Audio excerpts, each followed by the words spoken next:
नमस्ते ओं गम गणपतये नमः स्वर्णलक्ष्मी नमस्ते अस्तु परब्रह्म स्वरूपिणी राज्यं देहि धनं देहि सर्वकामांच देहि मे। జూన్ 2వ తారీఖున గురువు మిథున రాశి నుంచి కర్కాటక రాశిలోకి మారుతూ ఉన్నారు. ఇది 12 సంవత్సరాలకు ఒకసారి జరిగే ప్రక్రియ.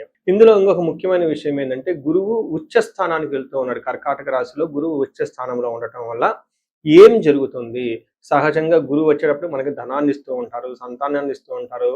తర్వాత శుభకారకుడు అంటే చెడు జరగకుండా శుభాన్ని ఇచ్చేవాళ్ళు ఉంటారు. యజ్ఞాలు, హోమాలు, టీచరు, ఇలా ధనము, తర్వాత ధర్మరక్షణ, ఇవన్నీ గురువు వల్ల జరుగుతూ ఉంటాయి. కాబట్టి ప్రతి మనిషికి మనం ఇప్పుడు చెప్పుకున్న విధంగా గురువు వాళ్ళ జీవితంలో రకరకాల పాత్రల ద్వారా పోషించబోతున్నారు. ఇవి వాళ్ళకి అనుకూలంగా ఉంటాయా, ప్రతికూలంగా ఉంటాయా అనేది మనం ఈ గురువు మారడం ద్వారా 12 రాశుల వరకు ఎలా ఉందో మనం చూద్దాం. ఇప్పుడు మకర రాశి గురించి చూద్దాం. మకర రాశి వాళ్ళు ఏలినాటి శని ప్రభావం నుంచి బయటపడటంతో పాటు కెరియర్ లోను, ఉద్యోగంలోను చక్కగా చాలా మంది దూసుకొని వెళ్ళిపోతూ ఉన్నారు. ఒక్కొక్కళ్ళు కొంచెం వాళ్ళ యొక్క పాత ప్రాబ్లమ్స్ నుంచి బయటపడిపోతూ ఉన్నారు. అయితే కొంతమంది వాళ్ళ ఇండివిజువల్ జాతకంలో వాళ్ళలో దోషాలు, శాపాలు ఉండటం వల్ల ఇబ్బందులు పడుతూ ఉన్నారు. అలాంటి కాల్స్ కూడా నాకు వస్తున్నాయని గమనించాలి. అయితే గోచార రీత్యా వీళ్ళు ఏలినాటి శని అయిపోయి శని 3వ స్థానంలో ఉండి చక్కగా అనుకూలంగా ఉన్న ఈ సమయంలో గురువు మార్పు రావటం వీళ్ళకి ఇంకా అదృష్టాన్ని 10 పెంచుతుంది అని గమనించాలి. ఇప్పటిదాకా 6వ స్థానంలో ఉన్న గురువు అంత ఆదాయాన్ని ఇవ్వకపోగా వచ్చిన ధనాన్ని అనవసరంగా ఖర్చులు పెట్టే విధంగా ఉన్న గురువు ఇప్పుడు 7వ స్థానానికి రావటంతో చాలా మంచి జరుగుతుంది అని గమనించాలి. ఏ విధంగా మంచి జరుగుతుంది?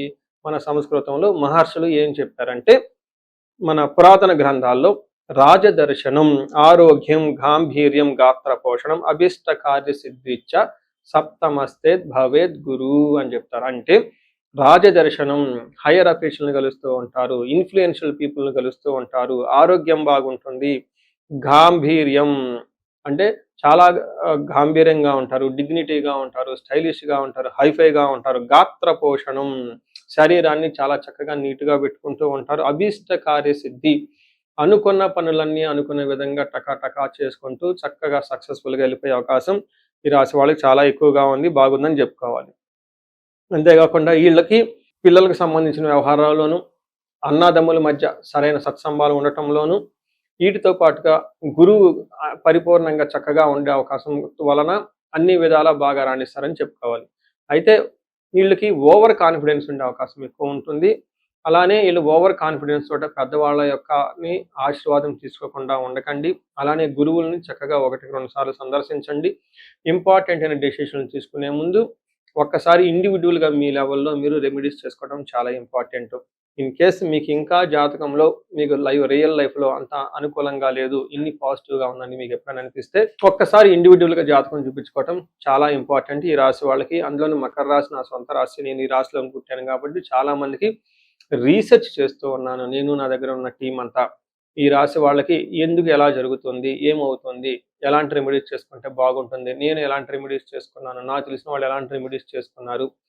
అయితే ఇప్పటిదాకా బాగున్న ఈ రాశిలో ఇంకా చాలా మంది బాగుగా ఉండాల్సిన అవసరం ఉంది. వాళ్ళ రియల్ లైఫ్లో ఎక్కడైనా ఇబ్బందులు పడుతూ ఉంటే ఒకసారి కన్సల్టేషన్ తీసుకోవటం చాలా ఇంపార్టెంట్ అని చెప్పేసి నేను కోరుతున్నాను. సో చూశారు కదా, గురువు ఈ రాశి వాళ్ళకి ఎలాంటి అనుకూల ప్రతికూలాలు తీసుకొని వస్తున్నారు, ఫలితాలు తీసుకొని వస్తున్నారు, అనుభవంలోకి రాబోతున్నాయో ఈ జూన్ నుంచి 2027 జూన్ వరకు, 2026 జూన్ నుంచి 2027 జూన్ వరకు ఎలాంటి ఫలితాలు ఉన్నారో మనం తెలుసుకుందాం.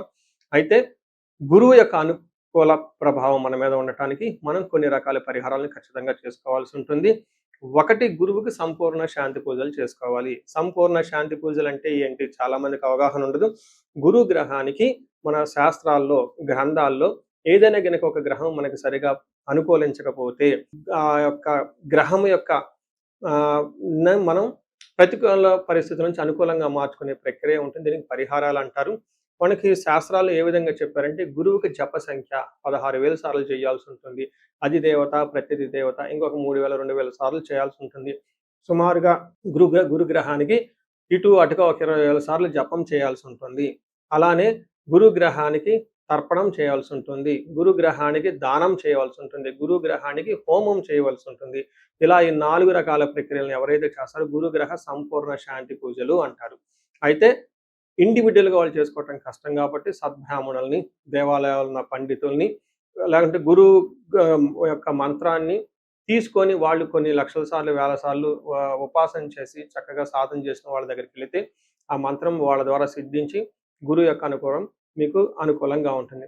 ఇది కాకుండా గురువుకి సంబంధించిన దేవాలయాలు అంటే మేధా దక్షిణామూర్తి కానివ్వండి, లేదంటే హయగ్రీవ సంబంధించిన దేవాలయాలు చక్కగా విజిట్ చేయటం చాలా మంచిది. ఇంకా ముఖ్యంగా గురు గ్రహం యొక్క శాంతికి మీరు ఆశ్రమాలు చక్కగా విజిట్ చేయొచ్చు. భగవద్గీత, పురాణాలు, వేదాలు, వేదాంతాలు ఇలా యాన్షియంట్ స్క్రిప్చర్స్ పురాతనమైన గ్రంథాలను తెలుసుకొని అర్థం చేసుకుంటే చాలా బాగుంటుంది. గురుగ్రహ శాంతి గురించి ఇంకొకటి ముఖ్యమైనదంటే మీకు చదువు చెప్పిన గురువుల్ని వాళ్ళ దగ్గర ఆశీర్వాదం తీసుకోవడం చాలా ఇంపార్టెంట్. సాధువుల్ని, తర్వాత మీ ఇంటికి ఎప్పటి నుంచో అనాదిగా ఉన్న పురోహితులు, బ్రాహ్మణులు వాళ్ళు మీకు మంచి చెడు చెబుతుంటారు. అలాంటి వాళ్ళని మీరు సత్కరించటం, గౌరవించటం, వాళ్ళకి దక్షిణలు ఇవ్వటం ఇవన్నీ చేస్తే గురువు యొక్క గురు గ్రహం యొక్క అనుకూలం మీకు అనుకూలంగా ఉంటుంది. గురువులకు సంబంధించిన దత్త చరిత్ర చదువుకోవటం ఇంకా చాలా బాగుంటుంది. ఇంకా మీరు ఆశ్రమాలలో కనుక కొన్ని రోజులు కనుక టైం స్పెండ్ చేయగలిగితే అక్కడ యోగా చేయటం, మెడిటేషన్ చేయటం ఇవన్నీ చేస్తూ ఉంటే గురు గ్రహం యొక్క బలం పెరిగి ఇప్పటిదాకా మనం చెప్పుకున్న పరిస్థితుల్ని చక్కగా ఇంకా మంచి అద్భుతమైన రిజల్ట్ వచ్చే అవకాశం ఉంటుంది. ఇన్ కేసు ప్రతికూలమైన పరిస్థితులు ఉన్నా కానీ ఆ ప్రతికూలమైన పరిస్థితులను అధిగమించి చక్కగా లైఫ్ అంతా ముందుకెళ్ళడానికి అంత అవకాశం ఉంటుంది. ఈ సంవత్సరం ఈ గురువు యొక్క కర్కాటక రాశిలో ఉన్నంత వరకు 12 రాశుల వారికి చక్కగా అష్టైశ్వర్యాలు కలగాలని, భోగభాగ్యాలు కలగాలని చెప్పేసి చక్కగా ఉండాలని చెప్పేసి నేను కోరుకుంటున్నాను. నమస్తే.